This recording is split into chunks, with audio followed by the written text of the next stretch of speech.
Salut, c'est l'Alsace Insolite, nous sommes au musée de Saverne où ça résonne ici et nous célébrons les 80 ans du droit de vote des femmes. J'ai demandé à Emmanuel Thoman de nous présenter cette collection exceptionnelle qui raconte cette histoire du droit des femmes. Louise Weiss, elle a été la première présidente du Parlement européen, mais elle fut également une des premières suffragettes en France. C'est parti pour une visite guidée. Salut Emmanuel. Salut Eric. Incroyable cette collection Louise Weiss ici à Saverne et pourtant là on a vraiment l'impression d'être avenue Wilson à Paris. C'est bien l'idée, Hein, de reconstituer au musée de Saverne son intérieur qui lui était précieux, puisque c'est dans cet intérieur qu'elle recevait tout le gratin politique, économique, artistique de son époque, des années 20 et 30. Comment elle a contribué, Louise Weiss, au vote des femmes ? Alors Louise Weiss, à partir de 1934, s'est investie pleinement dans la cause du droit de vote pour les femmes. Elle a été surprise que dans toute l'Europe, il y avait 4 pays qui n'accordaient pas le droit de vote aux femmes. Et elle, forte de son métier de journaliste, elle a fait passer la cause des femmes des dernières pages du journal à la première de couverture. Il y a un truc qui est totalement incroyable, c'est que Louise Weiss est née à Arras, elle a vécu à Paris, et toute la vie de Louise Weiss se retrouve ici, à Saverne. Comment ça se fait ?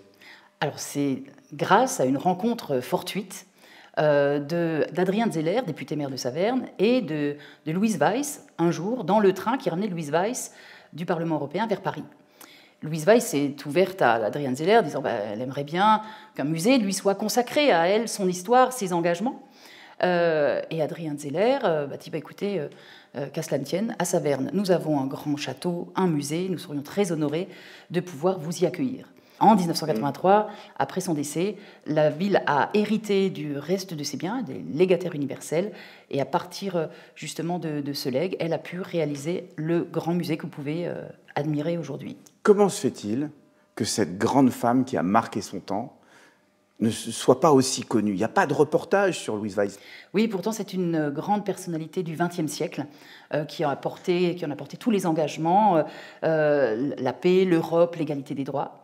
Et le public qui vient est très surpris de la découvrir ici et de ne pas l'avoir connue avant. Mais l'on suppose qu'en 1983, lorsqu'elle a disparu, il y avait une autre grande femme politique qui occupait le devant de la scène, Simone Veil. Voilà. Et donc forcément, on a plus parlé de Simone Veil que de Louise Weiss. Voilà. Alors voici la salle qui est dédiée à la Femme Nouvelle, l'association qu'a créée Louise Weiss pour promouvoir le droit de vote des femmes. Louise Weiss s'est présentée à des élections alors qu'elle n'avait pas le droit de se présenter. Tout à fait. Elle a créé des élections factices, puisque les femmes n'avaient ni le droit de vote ni le droit d'être élues. Et elle se sert justement de ces événements pour faire, dirait-on aujourd'hui, le buzz. Il y avait plein d'humour de la part de ces femmes et de cette association. On les voit, c'est un film qui est présenté ici, en train de faire de la popote pour les hommes, pour leur dire non, on peut voter et en même temps être de bonnes ménagères. Oui, c'est cela. Pour rassurer les hommes, par exemple, alors que l'Assemblée nationale avait accordé le droit de vote aux femmes, lorsque le texte est passé au Sénat, un sénateur s'est permis de dire mais si on donne le droit de vote aux femmes, qui va repriser nos chaussettes ? Bah oui, évidemment. Et le lendemain, ni une ni deux, Louise Weiss est à l'entrée du Sénat et distribue des paires de chaussettes aux sénateurs en disant « Accordez-nous le droit de vote et cessez de vous inquiéter pour vos chaussettes ». Donc finalement, Louise Weiss, elle sera élue une seule fois dans sa vie. Alors effectivement, le combat mené dans les années 30 finit par aboutir à l'obtention du droit de vote en 1944 et Louise Weiss se présentera à ses premières élections alors qu'elle a 86 ans, en 1979, aux premières élections européennes.